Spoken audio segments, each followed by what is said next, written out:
Hello students, welcome to my class. এই ভিডিওতে আমি আলোচনা কৰিম কুৱেশ্যন বেংক 2023 মেথছৰ চেপ্টাৰ 1 অৰ্থাৎ বাস্তৱ সংখ্যাৰ ভেৰি শৰ্ট কুৱেশ্যনখিনি। ইতিমধ্যে তোমালোকে গম পাইছাই চাগে যে তোমালোকৰ হ'বলগীয়া HSLC এক্সামিনেশ্যন 23 যিটো মেট্ৰিক পৰীক্ষা হ'ব তাতে শৰ্ট কুৱেশ্যন 50% আহিব অৰ্থাৎ 90 আছে তোমালোকৰ টোটেল মাৰ্কছ লিখিবলগীয়া পৰীক্ষাত। তেনেহ'লে 90ৰ ভিতৰত 45 মাৰ্কছৰ কুৱেশ্যন আহিব শৰ্ট কুৱেশ্যনছ। তো মাল্টিপল চইচ কুৱেশ্যনছ থাকিব MCQ 20টা থাকিব বুলি কৈ দিছে আৰু বাকিখিনি 25টা কুৱেশ্যন তোমালোকৰ 1 মাৰ্কৰ থাকিব যিখিনি তুমি অতি চমুকৈ তোমালোকে উত্তৰবিলাক দিবলগীয়া হ'ব। ঠিক আছে, তো তোমালোকে ইতিমধ্যে ব্লু প্ৰিণ্টটো গম পাইছা চাগে। যদি ব্লু প্ৰিণ্টটো যদি তোমালোকে এতিয়াও বুজা নাই, যদি তোমালোকক বুজাই দিব লাগে তোমালোকে কমেণ্টত জনাবা, মই তোমালোকক ব্লু প্ৰিণ্টটো বুজাই দিম অতি সহজ ভাষাত। তো আমি ষ্টাৰ্ট কৰোঁ আজিৰ ভিডিঅ'টো। তো ষ্টুডেণ্টছ মই বাস্তৱ সংখ্যাৰ পাৰ্টটো উলিয়াই লৈছোঁ। প্ৰথম অধ্যায় এয়া 157 নম্বৰ পেজত আছে এই কিতাপখনৰ। তোমালোকে কুৱেশ্যন বেংকটো নিশ্চয় কিনি লৈছে চাগে। এইবাৰ শ্বৰ্ট কুৱেশ্যনছখিনি তোমালোকে য'তেই নোপোৱা কিয় তাৰ পৰা তোমালোকে কালেকশ্যন কৰিবলৈ চেষ্টা কৰিবা। যিমান পাৰোঁ মই তোমালোকক দিম বাৰু কালেকশ্যন কৰি। তো আমি ইয়াত ষ্টাৰ্ট কৰোঁ আহাচোন HSLC পৰীক্ষাৰ প্ৰশ্নসমূহ। আগতে আহি গৈছে এই কুৱেশ্যনখিনি কিছুমান। তো অতি চমু প্ৰশ্নাৱলী মূল্যাংক 1 অৰ্থাৎ 1 মাৰ্কৰ কুৱেশ্যন। তো ষ্টাৰ্ট কৰোঁ আমি কুৱেশ্যন নম্বৰ 1ৰ পৰা। তলৰ বাস্তৱ সংখ্যাবোৰৰ কোনটো নিৰৱধি পৌনঃপুনিক হ'ব? তো ABCD এইটো MCQ। তো মাল্টিপল চইচ কুৱেশ্যন অৰ্থাৎ কেইবাটাও উত্তৰ আছে, 4টা উত্তৰ আছে। 4টাৰ ভিতৰত কোনটো শুদ্ধ উত্তৰ সেইটো তুমি বাছি উলিয়াব লাগে। তো আমাৰ প্ৰশ্নটো হৈ গ'ল তলৰ বাস্তৱ সংখ্যাবোৰৰ কোনটো নিৰৱধি পৌনঃপুনিক হ'ব? তো নিৰৱধি পৌনঃপুনিক হ'বলৈ হ'লে তুমি ডাইৰেক্ট তুমি জানিব লাগিব যে এইটো হৈ যাব পৰিমেয় সংখ্যা। ঠিক আছে, তো পৰিমেয় সংখ্যা হ'বলৈ হ'লে এইটো হৈ গ'ল অপৰিমেয় সংখ্যা আৰু বিটো হৈ গ'ল অপৰিমেয় সংখ্যা। √3 আৰু পাই অপৰিমেয় সংখ্যা, গতিকে এই দুটা ডাইৰেক্ট কেঞ্চেল হৈ গ'ল, থাকি গ'ল C আৰু D2। তো এতিয়া নিৰৱধি পৌনঃপুনিক হ'বলৈ হ'লে হৰৰ মৌলিক উৎপাদকত কি থাকিব লাগিব? 2 আৰু 5ৰ বাহিৰেও অন্য সংখ্যা থাকিব লাগিব। তো ইয়াত চোৱাচোন D নম্বৰটো 125 আছে, ইয়াৰ উৎপাদক কেইটা কেৱল 5 হ'ব। 125 মানে 5 পূৰণ 5 পূৰণ 5 মানে গোটেইকেইটা 5 আছে হয়নে? ইয়াতে 7 আছে, গতিকে C2 হৈ গ'ল শুদ্ধ উত্তৰ। 1/7টো হৈ গ'ল এনেকুৱা এটা সংখ্যা যিটো আমি দশমিকৰ বিস্তৃতি যদি আমি দশমিকত যদি আমি উলিয়াব চেষ্টা কৰোঁ একক হাতেৰে হৰণ কৰি, তেনেহ'লে নিৰৱধি পৌনঃপুনিক পাম। ঠিক আছে, কুৱেশ্যন নম্বৰ 2 লৈ আহিলোঁ। ইয়াত কৈছে শুদ্ধ উত্তৰটো বাছি উলিওৱা। √7 এটা অখণ্ড সংখ্যা, পৰিমেয় সংখ্যা, মৌলিক সংখ্যা, অপৰিমেয় সংখ্যা। তো আমি নিশ্চয় জানো √7টো এটা অপৰিমেয় সংখ্যা। ঠিক আছে, যদি লসাগু 91 26 অৰ্থাৎ লসাগু এই দুটাৰ 91 আৰু 26ৰ 182 হয় তেন্তে গসাগু কিমান হ'ব? তো এইটো একেবাৰে সহজ, তোমালোকে জানিব লাগে যে লসাগু দিয়া আছে এই দুটা সংখ্যাৰ 182, গতিকে গসাগুটো উলিয়াবলৈ হ'লে গসাগু সমান কিমান হ'ব? 91 × 26/182। ঠিক আছে, 91 আৰু 26ৰ সংখ্যা দুটা পূৰণ কৰা আৰু 182ৰে হৰণ কৰা, তোমালোকে পাবা ইয়াতে 13। আনচাৰটো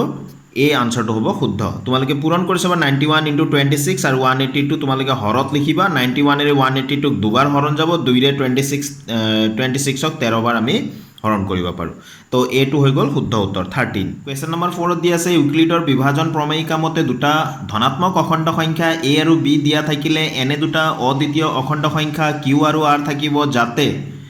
এই 4টাৰ ভিতৰত কোনটো শুদ্ধ হয় তোমালোকে জানিব লাগে।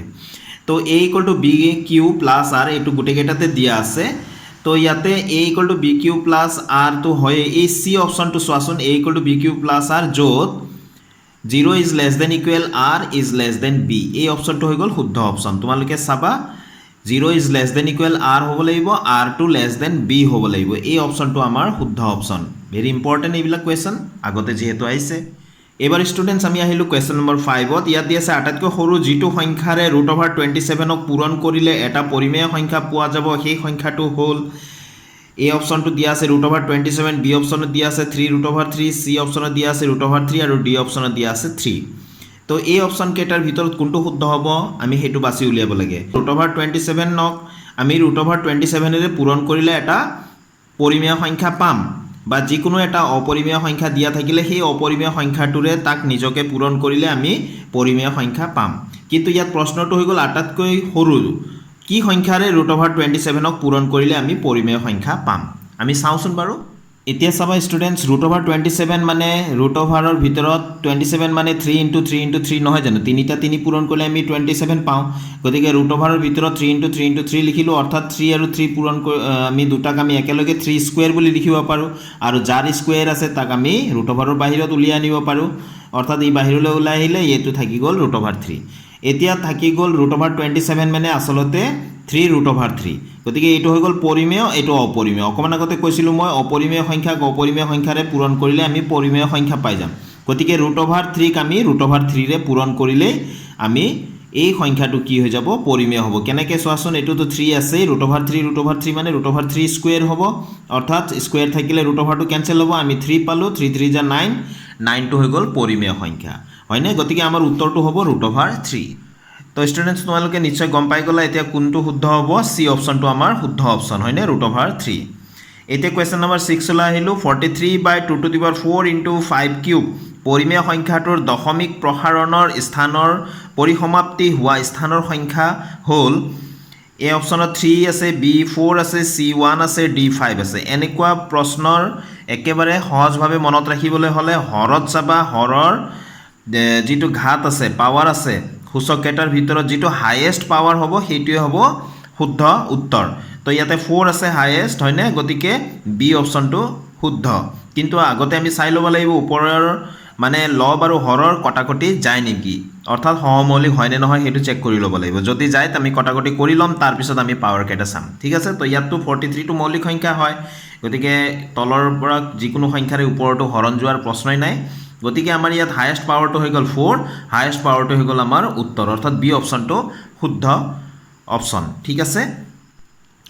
এতিয়া ষ্টুডেণ্টছ কুৱেশ্যন নম্বৰ 7 লৈ আহিলোঁ ইয়াত দিয়া আছে পৰিমেয় সংখ্যা 14,588/625 দশমিক প্ৰসাৰণৰ তলৰ কোনটো দশমিক স্থানৰ পিছত শেষ হ'ব এই প্ৰশ্নটো আৰু এই প্ৰশ্নটো একেই কিন্তু ইয়াত হৰৰ মৌলিক উৎপাদকত ভাঙি দিয়া আছিলে ইয়াত কিন্তু ভঙা নাই ইয়াতে 625 আছে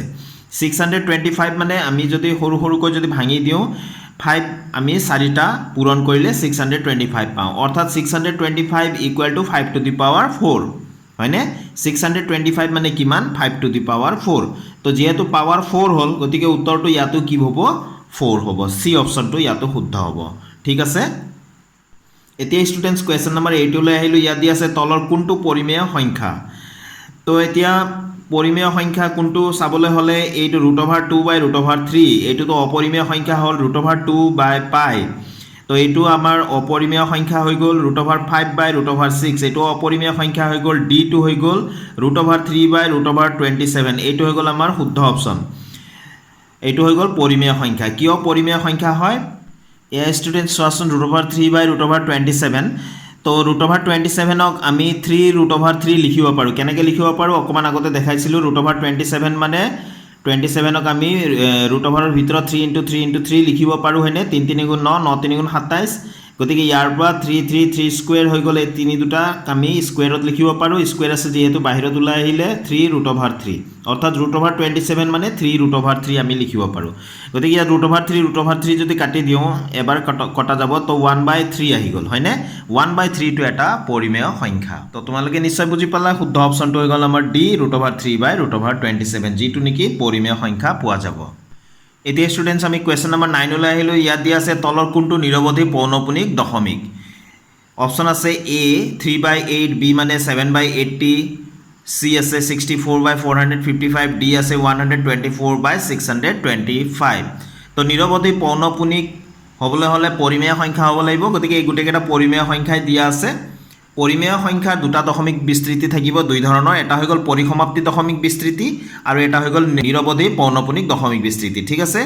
পৰিসমাপ্ত দশমিক বিস্তৃতি আমি সেইবিলাক সংখ্যাৰে পাওঁ যাৰ হৰৰ মৌলিক উৎপাদকত কেৱল 2 আৰু 5 থাকিব মন কৰিবা হৰৰ মৌলিক উৎপাদকত যদি কেৱল 2 আৰু 5 থাকিব হৰ মানে এইটো তলৰটো ঠিক আছে মৌলিক উৎপাদক মানে সৰু সৰু সংখ্যা যদি মৌলিক সংখ্যা যদি ভাঙি দিওঁ মৌলিক সংখ্যাৰ পূৰণফল হিচাপে যদি ভাঙি দিওঁ যদি তাত কেৱল 2 আৰু 5 থাকে তেনেহ'লে পৰিসমাপ্ত দশমিক বিস্তৃতি পাম অন্যথা 2 আৰু 5ৰ বাহিৰেও যদি অন্য সংখ্যা থাকে তেনেহ'লে নিৰৱধি পৌনঃপুনিক দশমিক পাম এতিয়া চাওঁ এতিয়া ষ্টুডেণ্টছ মই ইয়াত চোৱাচোন লিখি লৈছোঁ যিকেইটা হৰত আছিলে এটা আছিলে 8 আছিলে এটা আছিলে 80 আছিলে এটা আছে 455 আছিলে হৰত আৰু এটা আছিলে 625 এতিয়া 8ৰ মৌলিক উৎপাদকত যদি ভাঙি দিওঁ গোটেইকেইটা 2 পূৰণ 2 পূৰণ 2 অৰ্থাৎ গোটেইকেইটা 2 আছে 80ত চোৱাচোন 80ত আছে 2 আৰু 5 হয়নে 625ত গোটেইকেইটা 5 যদি কেৱল 5 থাকে কেৱল 2 থাকে কেৱল 2 আৰু 5 যদি একেলগে মিক্স হৈ থাকে কেৱল 2 আৰু 5 তেতিয়াহ'লে নিৰৱধি পৌনঃপুনিক আমি নাপাওঁ আমি পৰিসমাপ্ত দশমিক বিস্তৃতি পাওঁ আৰু 2 আৰু 5ৰ বাহিৰেও যদি বেলেগ সংখ্যা সোমাই থাকে যেনে 455 টো চোৱাচোন মৌলিক সংখ্যাত ভাঙি দিছোঁ 5 × 7 × 13 ইয়াত 5ৰ বাহিৰেও 7 আৰু 13 আছে ঠিক আছে তেনেহ'লে 5 আৰু 2ৰ বাহিৰে যদি বেলেগ সংখ্যা যদি সোমাই আছে তেনেহ'লে সেই সংখ্যাটোৱে সদায় নিৰৱধি পৌনঃপুনিক দশমিক বিস্তৃতি দিব তো কথাখিনি কনসেপ্টখিনি আসলতে জানি ল'ব লাগে ষ্টুডেন্টস কনসেপ্টখিনি যদি তোমালোকৰ ক্লিয়াৰ থাকে তেতিয়াহে তোমালোকে যিকোনো প্ৰশ্নৰ উত্তৰ দিব পাৰিবা সেইকাৰণে মই মাজে মাজে কনসেপ্টখিনিও দিবলৈ চেষ্টা কৰি আছোঁ তো ইয়াতে আমাৰ দেখা পালো যে 8 মানে গোটেইকেইটা 2 হয় 80 মানে 2 আৰু 5 হয় কেইবাটাও 2 আছে চাৰিটা 2 আৰু এটা 5 আৰু 625 মানে গোটেইকেইটা 5 হয় গতিকে এইকেইটাই পৰিসমাপ্ত দশমিক বিস্তৃতি দিব ইয়াতে দেখা পালো 455ক আমি সৰু সৰু ভাঙি দিতে দেখা পালো 5 7 আৰু 13 আছে গতিকে এইটো অপচনটোৱে নিৰৱধি পৌনঃপুনিক দশমিক দিব গতিকে সি অপচনটো হৈ গ'ল আমাৰ শুদ্ধ অপচন এতিয়া 10 নম্বৰ কোৱেশ্যনলৈ আহিলো কোৱেশ্যন নম্বৰ 10 ত দিয়া আছে তলৰ কোনটো সংখ্যা অপৰিমেয় তো ইয়াতে অপচন কেইটা ভালকৈ লক্ষ্য কৰা পাইটো হৈ গ'ল অপৰিমেয় সংখ্যা পাইটো হৈ গ'ল অপৰিমেয় সংখ্যা সদায় মনত ৰাখিবা অপৰিমেয় সংখ্যা পাই এটা অপৰিমেয় সংখ্যা ইয়াত ৰুট অভাৰ আছে যদি এটো অপৰিমেয় নহয় কিয়নো ৰুট অভাৰ 4 মানে 4 হৈ গ'ল 2 স্কয়াৰ তো স্কয়াৰ থাকিলে ৰুট অভাৰৰ বাহিৰত আহিব 2 আহি যাব তো ইয়াতে আমি পাম 2/11 এইটো আমাৰ অপৰিমেয় সংখ্যা নহয় ইয়াত চোৱাচোন 142857 142857 142857 আছে হয়নে গতিকে এইটো অপচন এই অপচনটো আমাৰ কি হয় এই যে অকমান আগতে কৰিছিল নিৰৱধি পৌনঃপুনিক দশমিক এইটো হ'ল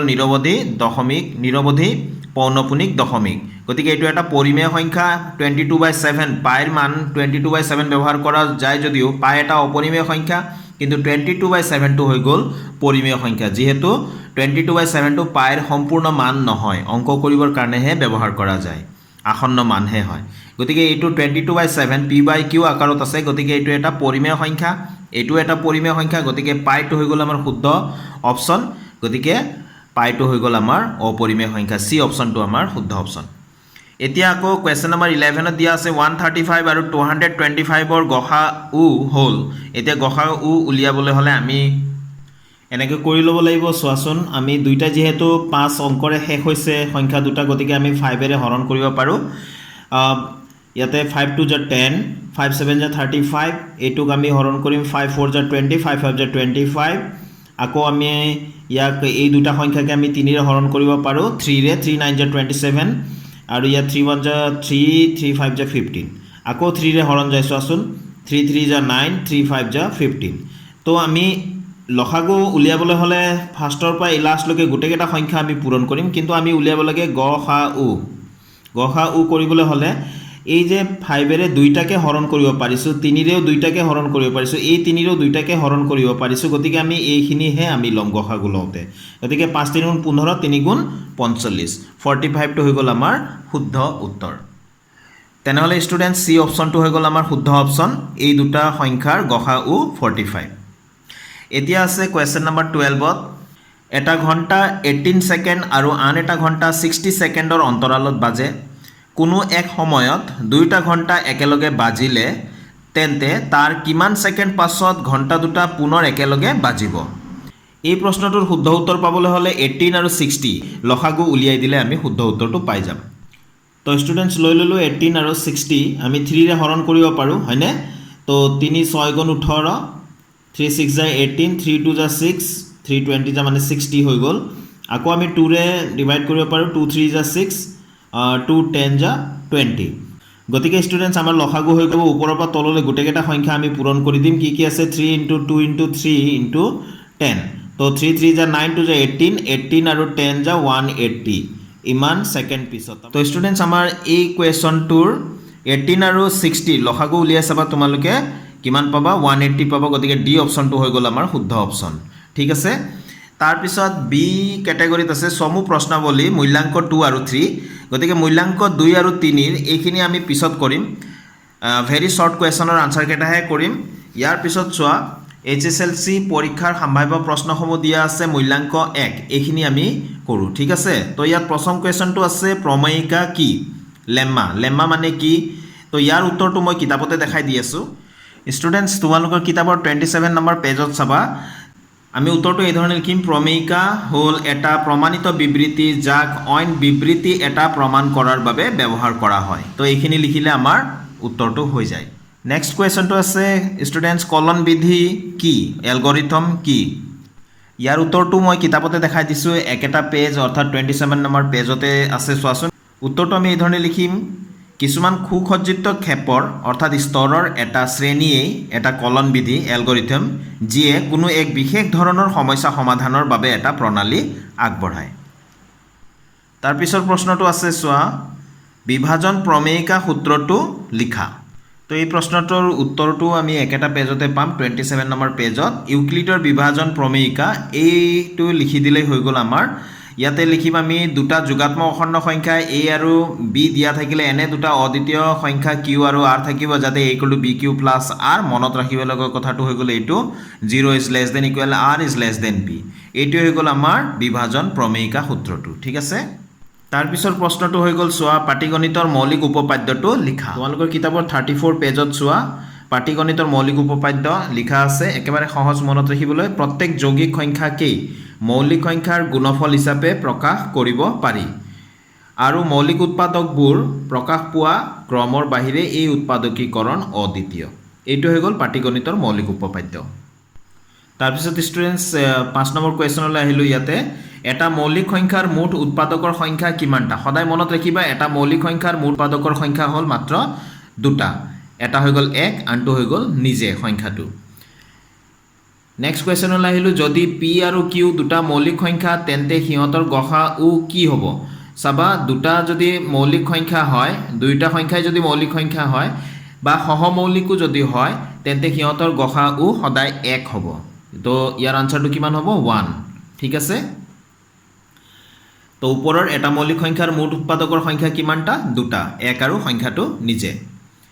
এতিয়া ইয়াত চোৱা যদি p আৰু q দুটা মৌলিক সংখ্যা হয় তেন্তে সিহঁতৰ লসাগু কি হ'ব চাবা গসাগু 1 হ'ব কিন্তু লসাগু হ'ব সংখ্যা দুটাৰ পূৰণফল অৰ্থাৎ ইয়াৰ উত্তৰটো যদি আমি 1 লিখো ইয়াত লসাগু কি হ'ব p * q ঠিক আছে যৌগিক সংখ্যা কি বুলি ক'লে বা যৌগিক সংখ্যা কাক বোলে বুলি ক'লে আমি যাৰ মৌলিক উৎপাদক দুটাতকৈ অধিক থাকিব সেইবিলাক সংখ্যাই হ'ল যৌগিক সংখ্যা যাৰ তো আটাইতকৈ সৰু যৌগিক সংখ্যা আৰু আটাইতকৈ সৰু মৌলিক সংখ্যাৰ গসাউ কি তো ষ্টুডেণ্টছ প্ৰশ্ন দুটাৰ উত্তৰকেইটা মই ইয়াত লিখি দিছোঁ যৌগিক সংখ্যা কি প্ৰশ্নটোৰ উত্তৰ যিবিলাক সংখ্যাৰ উৎপাদকৰ সংখ্যা দুটাতকৈ বেছি সেইবোৰে হ'ল যৌগিক সংখ্যা যেনে 4 6 15 21 যি বুলি কোৱা যিবিলাক সংখ্যা অন্য যিকোনো সংখ্যাৰে হৰণ যাব পাৰে সেই সংখ্যাবিলাকেই হ'ল যৌগিক সংখ্যা বা এনেকৈও ক'ব পাৰোঁ যিবিলাক সংখ্যাক আমি মৌলিক সংখ্যাৰ পূৰণফল হিচাপে প্ৰকাশ কৰিব পাৰোঁ সেই সংখ্যাবিলাককে যৌগিক সংখ্যা বুলি ক'ব পাৰোঁ ঠিক আছে তো ইয়াত মই যি ধৰণে লিখিছোঁ এই ধৰণে লিখিলেও হৈ গ'ল নেক্সট কুৱেশ্যনটো আছিলে আটাইতকৈ সৰু যৌগিক সংখ্যা আৰু আটাইতকৈ সৰু মৌলিক সংখ্যাৰ গসাউ কি তো আটাইতকৈ সৰু যৌগিক সংখ্যা সদায় মনত ৰাখিবা 4 হয় আৰু আটাইতকৈ সৰু মৌলিক সংখ্যা 2 হয় তো 4 আৰু 2ৰ গসাউ কিমান হ'ব 2 হয় ঠিক আছে তো উত্তৰটো আমাৰ কিমান হ'ব 2 ইয়াৰ পিছৰ কুৱেশ্যনটো আছে 144ক ইয়াৰ মৌলিক উৎপাদকৰ পূৰণফল হিচাপে প্ৰকাশ কৰা তো ষ্টুডেণ্টছ মই ইয়াত দেখাই দি আছোঁ 144ক আমি ছুটি নিয়মেৰে হৰণ কৰি যাওঁ যিহেতু এইটো যুগ্ম সংখ্যা গতিকে 2 ৰে হৰণ কৰিম 2 7 * 14 2 2 * 4 2 36 * 72 2 18 * 36 হয়নে তাৰপিছত 2 9 * 18 হয়নে তাৰপিছত 3 3 * 9 গতিকে ইয়াত কিমান হৈ গ'ল চোৱাচোন 1 2 3 4 2 আছে 4টা আৰু 3 আছে কেইটা দুটা গতিকে 3 স্কুৱেৰ তো 144ক মৌলিক সংখ্যাৰ গুণফল হিচাপে প্ৰকাশ কৰিব দিছিলে গতিকে আমি এনেকৈ লিখিব পাৰোঁ 144 = 2 to the power 4 * 3 square next question আছে যদি এটা স্বাভাৱিক সংখ্যা nৰ মৌলিক উৎপাদক 2 কিউব * 3 স্কুৱেৰ * 5 স্কুৱেৰ + 7 হয় তেন্তে nত থকা ক্ৰমিক শূন্যৰ মুঠ সংখ্যা লিখা তো এনেকুৱা ধৰণৰ প্ৰশ্নত সদায় চাবা 5 আৰু 2ৰ একে সমান পাৱাৰ বনাই ল'ব ইয়াতে 5ৰ পাৱাৰ কিমান আছে 2 আৰু 2ৰ পাৱাৰ কিমান আছে 3 অৰ্থাৎ মেক্সিমাম আমি পাৱাৰ কিমান বনাব পাৰোঁ 5 আৰু 2ৰ সমানকৈ 2 বনাব পাৰোঁ হয়নে নহয় কাৰণ ইয়াত 2 3টা আছে 5 কিন্তু কেইটা আছে 2টা আছে গতিকে আমি পাৱাৰটো 2 হিচাপে ধৰোঁ গতিকে শূন্যৰ মুঠ সংখ্যা সেই পাৱাৰটোৱে হ'ব গতিকে আমি কিমান ল'ম শূন্যৰ মুঠ সংখ্যা এই সংখ্যাকেইটা আমি পূৰণ কৰাৰ পিছত শূন্যৰ মুঠ সংখ্যা কেইটা পাম 2টা গতিকে ইয়াত আমি লিখিম 2টা নেক্সট কুৱেশ্যনটো চোৱা পৰিমেয় সংখ্যা p বাই qৰ দশমিক বিস্তৃতি পৌনপুনিক হ'বলৈ qয়ে কি চৰ্ত পূৰণ কৰিব লাগিব q মানে হৰটোৱে অকমান আগতে মই কৈছিলোৱে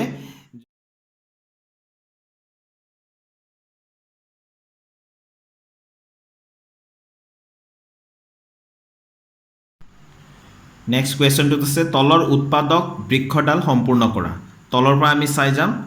7 × 3 7 3 গুণ কিমান হ'ব 7 3 = 21 হ'ব 21 আৰু a2 পূৰণ কৰা 2 1 = 2 2 2 = 4 42 হ'ব এনেকৈ আমি সম্পূৰ্ণ কৰিব লাগিব ঠিক আছে নেক্সট কুৱেশ্যনটোলৈ আমি যাওঁ পৰিমেয় সংখ্যা 43/2⁴ × 5 কিউবৰ দশমিক বিস্তৃতি কিমান ঘৰ দশমিকৰ পিছত শেষ হ'ব মই প্ৰথম অংশতে এই ভিডিঅ'ৰ এইখিনি দেখাইছিলোঁ কুৱেশ্যন কেইটা আমি পাইছিলোঁ হয়নে মই কৈছিলোঁ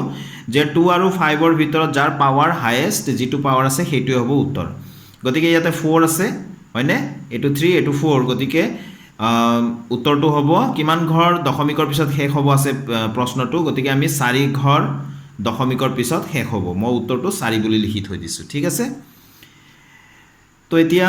এইটো আছে 2 × √45 প্লাছ 3 × √20 বাই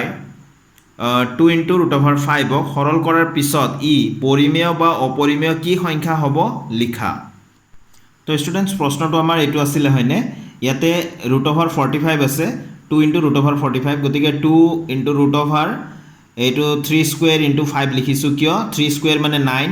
9 × 5 কিমান হ'ব 9 5 গুণ 45 45 হ'ব হয়নে ইয়াতো 20 আছে 20 মানে আমি এনেকৈ ভাঙি দিব পাৰোঁ 2² × 5 2² মানে 4 4 × 5 4 5 যে 20 হয় হয়নে গতিকে এনেকৈ ভাঙি দিব পাৰোঁ এতিয়া আমি জানো এইটোতো বাহিৰত আছেই 2 × এইটো যাৰ স্কুৱেৰ আছে বাহিৰলৈ ওলাই আহিব √5 থাকিলে ইয়াতো 3 বাহিৰত আছে ইনটু 2² আছে গতিকে 2টো বাহিৰত আহিলে 5টো থাকিলে ইয়াতে তাৰপিছত 2 √5 এইটো হৰত আছে আমি এনেকৈ লিখি লওঁ এতিয়া আমি চাওঁ আমি কিছুমান অংক কৰি ল'ব লগা হ'ব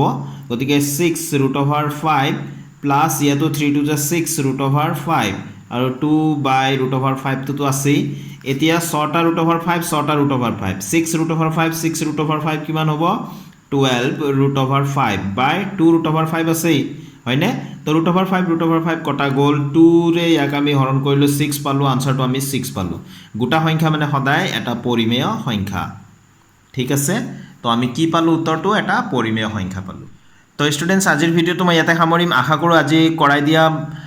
ছুটি প্ৰশ্নৰ উত্তৰখিনি তোমালোকে বুজি পাইছা গতিকে তোমালোকে প্ৰেক্টিছ কৰিবা মেইন কথা হ'ল কনচেপ্টখিনি তোমালোকে বুজি ল'বলৈ চেষ্টা কৰিবা কনচেপ্টখিনি যদি তোমালোকে ভালকৈ বুজি লোৱা তেনেহ'লে যিকোনো প্ৰশ্নৰে উত্তৰ তোমালোকে ধুনীয়াকৈ কৰিব পাৰিবা তো মই প্ৰত্যেকটো ভিডিঅ'তে তোমালোকৰ কনচেপ্টখিনি ভালকৈ বুজাই দিবলৈ চেষ্টা কৰোঁ আৰু যদি কিবা তোমালোকৰ ক'ব লগা আছে তোমালোকে কমেণ্টত তোমালোকে মোক জানিবলৈ দিবা যিমান দূৰ পাৰোঁ মই তোমালোকৰ প্ৰব্লেমখিনি সলভ কৰিবলৈ মই চেষ্টা কৰিম তো আজিলৈ আহোঁ নেক্সট ভিডিঅ'ত লৈ আহিম বাকী কুৱেশ্যনৰ আনচাৰখিনি থেংক ইউ ষ্টুডেণ্টছ কিপ ৱাচিং মাই চেনেল